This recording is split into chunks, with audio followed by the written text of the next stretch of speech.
230 ஆண்டுகள் பழமை வாய்ந்த WJS ஸ்மித் புத்தகசாலை அதன் ஹை ஸ்ட்ரீட் கடைகளை விற்க பேச்சுவார்த்தை நடத்தி வருகின்றது.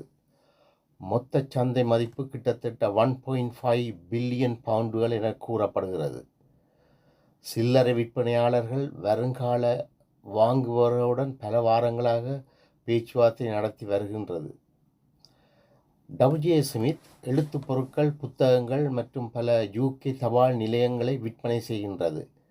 UKயில் 500 கடைகளை கொண்டுள்ளது மற்றும் நாடு முழுவதும் 5000 பேர் பணிபுரிகின்றனர்.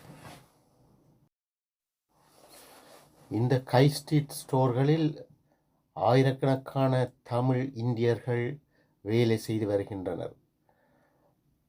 இவர்களெல்லாம் வேலை இழக்கக்கூடிய ஒரு சூழ்நிலை இப்போது ஏற்பட்டுள்ளது. பல தமிழ் இலங்கையர்கள் இந்த ஸ்டோர்களில் பல்லாண்டு காலமாக மேனேஜீரியல் லெவலில் வேலை செய்து வருகின்றனர். இவர்களும் தமது வேலை வாய்ப்புகளை இழக்கக்கூடிய சூழ்நிலை ஏற்பட்டுள்ளது. இது ஹை ஸ்ட்ரீட்டில் உள்ள புத்தகசாலைக்கு மட்டுமே மூடு விழா நடத்துகிறது. ஆனால் ரயில் நிலையங்கள், விமான நிலையங்கள், மருத்துவமனைகளில் உள்ள கிளைகள் தொடர்ந்து இயங்கும்.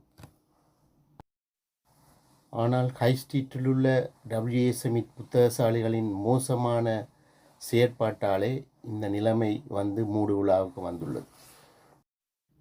கிழக்கு ஜெர்மனியில் நடந்த AFD நிகழ்வில் ஏலோன் மாஸ் ஆச்சரியமாக தோன்றினார்.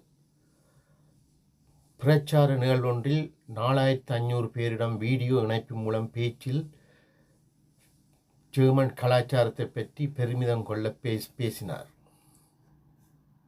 இந்த தேர்தல் பிரச்சார நிகழ்வின் போது ஏலோன் மாஸ் ஒரு ஆச்சரியமான தோற்றத்தில் தோன்றினார். பல வாரங்களில் 2வது முறையாக பேசினார். தீவிர வலதுசாரி கட்சிக்கு ஆதரவாக பகிரங்கமாக பேசினார். அங்கு ஆதரவாளர்களை அவர்களின் கடந்த கால குற்றத்துக்கு அப்பால் செல்லுமாறு வலியுறுத்தினார். கடந்த காலம் டொனால்ட் ட்ரம்பின் பதவியேற்பு விழாவில் ஒரு சைகை செய்த பின்னர் சீற்றத்தை வெளியெடுத்தினார். இது பலர் நாஜி வணக்கத்துடன் ஒப்பிட்டனர். அவர் மேலும் கூறியதாவது, கடந்த கால குற்றங்களில் அதிக கவனம் செலுத்தப்படுகிறது. அதற்கு அப்பால் நாம் கடந்து செல்ல வேண்டும். வலதுசாரி கட்சிக்கு ஆதரவாக பேசிய திரு ஈலான் மாஸ், AFDக்காக நான் மிகவும் உற்சாகமாக உள்ளேன். நீங்கள் உண்மையில் ஜெர்மனிக்கு சிறந்த நம்பிக்கை என்று நினைக்கிறேன். ஜெர்மனிக்கு ஒரு சிறந்த எதிர்காலத்துக்காக போராடுங்கள். இப்படி ஈலான் மாஸ் கூறினார்.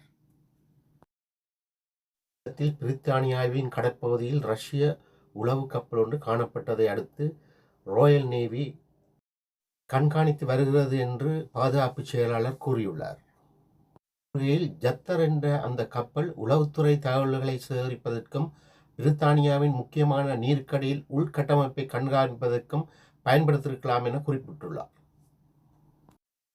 இந்த சம்பவம் வளர்ந்து வரும் ரஷ்ய அத்துமீறலுக்கு மற்றொரு எடுத்துக்காட்டு என்று அவர் தெரிவித்துள்ளார். நாங்கள் உங்களை பார்த்து விட்டோம். நீங்கள் என்ன செய்கிறீர்கள் என்பது எங்களுக்கு தெரியும். இந்த நாட்டை பாதுகாப்பது எங்களின் கடமை. ஆனால் ரஷ்யா இந்த கப்பலை ஒரு கடல்சார் ஆராய்ச்சி கப்பல் என்றும் பிரித்தானியா தவறாக எடை போட்டுள்ளதாகவும் இது கூறியுள்ளது. இத்துடன் இந்த செய்திகள் முடிகின்றன. நன்றி, வணக்கம்.